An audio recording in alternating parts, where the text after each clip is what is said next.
வணக்கம். இன்றைய பிரதான செய்திகளை வழங்குவதற்காக நான் ஷாலினி மூர்த்தி. விரிவான செய்திகளை பார்ப்பதற்கு முன்னதாக தலைப்புச் செய்திகளை பார்க்கலாம். கோபிச்செட்டிப்பாளையம் பொதுக்கூட்டத்தில் எழுச்சி உரையாற்றும் புரட்சித் தமிழர் எடப்பாடியார். புரட்சித் தலைவர் உரையாற்றிய அதே இடத்தில் 45 ஆண்டுகளுக்கு பின் மேடை. புரட்சித் தலைவி அம்மாவின் 9ஆம் ஆண்டு நினைவு நாள் அனுசரிப்பு. டிசம்பர் 5ஆம் தேதி மெரினா கடற்கரையில் எடப்பாடியார் மரியாதை. டிட்வா புயல் நெருங்குவதால் 4 மாவட்டங்களுக்கு ரெட் அலர்ட். மெழுகுவர்த்தி, பால், குடிநீரை பத்திரப்படுத்த அறிவுறுத்தல்.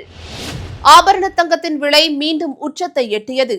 ஒரு சவரன் 95,840 ரூபாய்க்கு விற்பனை. இலங்கையில் வெள்ளத்தால் உயிரிழந்தவர்களின் குடும்பத்தினருக்கு பிரதமர் மோடி இரங்கல். ஆபரேஷன் சாகர்பந்து நடவடிக்கை மூலம் நிவாரணம் அனுப்பி வைப்பு. இனி வருவது விரிவான செய்திகள். ஈரோடு மாவட்டம் கோபிச்செட்டிப்பாளையத்தில் நவம்பர் 30ஆம் தேதி ஞாயிற்றுக்கிழமை மாலையில் தொண்டர்கள் மத்தியில் சிறப்பு எழுச்சி உரையாற்ற இருக்கிறார் புரட்சித் தமிழர் எடப்பாடியார். இதற்காக சத்தியமங்கலம் கோபிச்செட்டிப்பாளையம் நெடுஞ்சாலை அருகே முத்துமகால் திருமண மண்டபம் அருகில் உள்ள திடலில் பொதுக்கூட்டத்திற்காக மிக பிரம்மாண்டமாக ஏற்பாடுகள் செய்யப்பட்டுள்ளன. இந்த இடம் கடந்த 1980ஆம் ஆண்டு புரட்சித் தலைவர் எம்ஜிஆர் அவர்கள் தேர்தல் பிரச்சாரத்திற்காக பேசிய இடமாகும். 45 ஆண்டுகளுக்கு பிறகு புரட்சித் தமிழர் எடப்பாடியார் வரலாற்று சிறப்புமிக்க அந்த இடத்தில் நடைபெறும் பொதுக்கூட்டத்தில் பேசப் போகிறார். வரலாறு மீண்டும் திரும்புகிறது என அதிமுக தொண்டர்கள் உற்சாகமடைந்துள்ளனர். மறைந்த முன்னாள் முதல்வரும் அதிமுக பொதுச் செயலாளருமான புரட்சித் தலைவி ஜெயலலிதாவின் 9ஆம் ஆண்டு நினைவு தினம் டிசம்பர் 5ஆம் தேதி அனுசரிக்கப்படுகிறது. இதனையொட்டி சென்னை மெரினா கடற்கரையில் உள்ள அவரது நினைவிடத்தில் அதிமுக பொதுச் செயலாளர் எடப்பாடி கே பழனிசாமி அவர்கள் மரியாதை செலுத்துவார். இதனைத் தொடர்ந்து உறுதிமொழி ஏற்பு நிகழ்ச்சி நடைபெறும். புரட்சித் தலைவி அம்மா அவர்களின் நினைவு நாளில் அதிமுகவின் அனைத்து நிலைகளில் உள்ள நிர்வாகிகள், தொண்டர்கள் அம்மாவின் புகைப்படத்திற்கு மாலை அணிவித்து மரியாதை செலுத்தி அவரது நினைவை போற்ற வேண்டும் என அதிமுக தலைமைக் கழகம் அறிவிப்பு வெளியிட்டுள்ளது. இலங்கையின் தென்கிழக்கு பகுதியில் உருவான டிட்வா புயல் வட தமிழ்நாட்டை நோக்கி முன்னேறி வருவதன் காரணமாக அதிகனமழைக்கான ரெட் அலர்ட் விடுக்கப்பட்டுள்ளது. இதனிடையே சென்னை மாநகராட்சி வெளியிட்டுள்ள அறிவிப்பில் பொதுமக்கள் தேவையின்றி வெளியில் செல்வதை தவிர்த்து பாதுகாப்பாக வீடுகளில் இருக்க வேண்டும் என தெரிவிக்கப்பட்டுள்ளது. பொதுமக்கள் கடற்கரை, பூங்காக்களுக்கு செல்ல வேண்டாம் எனவும் பால், குடிநீர், மெழுகுவர்த்தி, மருந்துகள் உள்ளிட்ட அத்தியாவசிய பொருட்களை முன்கூட்டியே வாங்கி வைத்துக் கொள்ள வேண்டும் எனவும் தெரிவிக்கப்பட்டுள்ளது. வடகிழக்கு பருவமழை தீவிரமடைந்துள்ளதால் டெல்டா மாவட்டங்களான தஞ்சாவூர், திருவாரூர், நாகை, மயிலாடுதுறை உள்ளிட்ட மாவட்டங்களில் கடந்த சில தினங்களாக தொடர் மழை பெய்து வருகிறது. வயல்வெளிகளில் வெள்ள நீர் சூழ்ந்து குளம் போல மாறியதால் நடவு செய்யப்பட்ட சம்பா, தாளடி நெற்பயிர்கள் நீரில் மூழ்கியுள்ளன.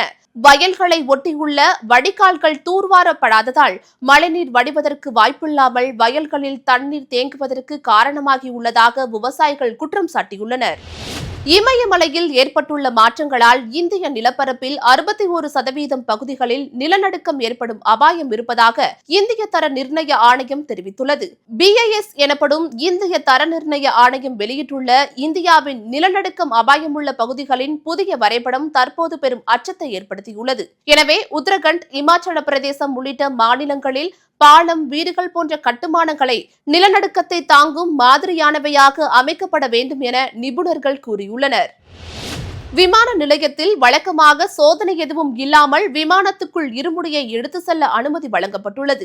இந்த விஷயத்தில் பாதுகாவலர்களுக்கு பக்தர்கள் ஒத்துழைப்பு வழங்க அறிவுறுத்தப்பட்டுள்ளது. கேரளாவில் உள்ள சபரிமலை ஐயப்பன் கோவிலுக்கு இருமுடி கட்டி வரும் பக்தர்கள் திருவனந்தபுரம், கொச்சின் போன்ற விமான நிலையங்களுக்கு சென்று அங்கிருந்து பம்பை வழியாக சன்னிதானம் சென்றடைகின்றனர். பக்தர்களின் இருமுடியை சோதனை செய்வதால் மீண்டும் அவற்றை இறுக்கமாக கட்டுவதில் சிக்கல் ஏற்படுவதாக பக்தர்கள் தெரிவித்ததை அடுத்து தற்போது சோதனையிடுவதில் இருந்து இருமுடிக்கு விலக்கு அளிக்கப்பட்டுள்ளது. திருநெல்வேலி மனோன்மணியம் சுந்தரனார் பல்கலைக்கழகத்தில் கடந்த சில மாதங்களுக்கு முன்பு நடைபெற்ற பட்டமளிப்பு விழாவில் ஆளுநர் கையால் பட்டத்தை வாங்க மாணவி மறுத்துவிட்டார். வேந்தரான ஆளுநரை அவமதிக்கும் வகையில் நடந்து கொண்ட மாணவியின் பட்டத்தை ரத்து செய்ய வேண்டும் எனவும் துணைவேந்தர் மீது நடவடிக்கை எடுக்க உத்தரவிட வேண்டும் எனவும் உயர்நீதிமன்ற மதுரை கிளையில் வழக்கு தாக்கல் செய்யப்பட்டுள்ளது. நாடாளுமன்ற குளிர்கால கூட்டம் டிசம்பர் 1ஆம் தேதி முதல் 19ஆம் தேதி வரை நடைபெற உள்ளது. வந்தே மாதரம் பாடலின் 150வது ஆண்டு கொண்டாடப்படுவதால் அதன் வரலாறு குறித்து விவாதம் நாடாளுமன்றத்தில் நடைபெறும் என எதிர்பார்க்கப்படுகிறது. அணுசக்தி, உயர்கல்வி, கார்ப்பரேட் சட்டம் மற்றும் பங்குச்சந்தை ஆகியவற்றில் மாற்றங்கள் கொண்டு வருவது தொடர்பாக 10 முக்கிய மசோதாக்கள் குளிர்கால கூட்டத்தில் கொண்டுவரவும் மத்திய அரசு திட்டமிட்டுள்ளது. ஆபரண தங்கத்தின் விலை சென்னையில் ஒரே நாளில் சவரனுக்கு 1120 ரூபாய் உயர்ந்து 95,840 ரூபாய்க்கு விற்பனையாகிறது. 1 கிராம் தங்கத்தின் விலை 140 ரூபாய் உயர்ந்து 11,840 ரூபாயாக விற்பனையாகிறது. வெள்ளியின் விலை கிலோவிற்கு 9,000 ரூபாய் உயர்ந்து 1,92,000 ரூபாயாக விற்பனையாகிறது. டிட்வா புயலின் தாக்கத்தால் இலங்கையில் கடும் மழையும் வெள்ளப்பெருக்கும் ஏற்பட்டுள்ளதால் அங்கு இயல்பு வாழ்க்கை முற்றிலும் முடங்கியுள்ளது. கனமழை வெள்ளத்தில் சிக்கி இதுவரை 80க்கும் மேற்பட்டோர் பலியாகி உள்ளதாகவும் பலர் மாயமாகி உள்ளதாகவும் இலங்கை பேரிடர் மேலாண்மை மையம் அறிவித்துள்ளது. இந்த நிலையில் டிட்வா புயலுக்கு பலியானவர்களின் குடும்பத்தினருக்கு பிரதமர் நரேந்திர மோடி ஆழ்ந்த இரங்கலை தெரிவித்துள்ளார். பேரிடரை முன்னிட்டு இந்தியாவின் சார்பில் ஆபரேஷன் சாகர் பந்து நடவடிக்கை மூலம் நிவாரண உதவிகள் அனுப்பி வைக்கப்பட்டுள்ளன. இத்துடன் செய்திகள் நிறைவடைகின்றன. அண்மை செய்திகளை உடனுக்குடன் தெரிந்து கொள்ள BNC டைம்ஸ் செய்திகளுடன் இணைந்திருங்கள். நன்றி.